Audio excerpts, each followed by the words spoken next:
Kia ora, my name is Chrissy. I work for Southern Lake Sanctuary, where I carry out predator control and species monitoring, but I'm also very happy to be a part of Tāhuna Glenorchy Dark Skies. The link between the two groups just seemed like a really natural fit because we like to think of it quite poetically as the dark skies protecting the pristine night and Southern Lake Sanctuary protecting below, which is protecting the native species.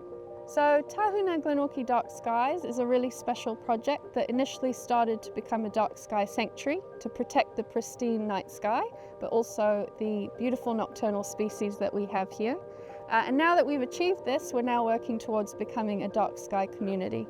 So the native species that we're focusing on at the moment that we are aiming to protect, initially starting with bats. So New Zealand has two species of bats now, long-tailed and short-tailed. And there are historic accounts that short-tailed bats have been present in the Glenorchy area. So it ties in really well with Southern Lake Sanctuary because we were already starting to do bat monitoring up the Reese Valley. So that was sort of our initial site.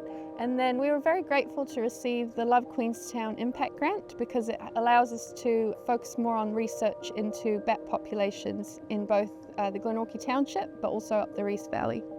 The funding allowed us to purchase 10 bat monitors, which we put out around the Glenorchy Township. So the monitors were deployed around the township, but also we put one out on the foreshore of Glenorchy. So from the 10 monitors we initially deployed around Glenorchy, all 10 of them picked up long-tailed bats, which is really exciting. No short-tails yet, but we're hopeful that as we start to expand and put monitors in more places, that we'll be able to pick those up.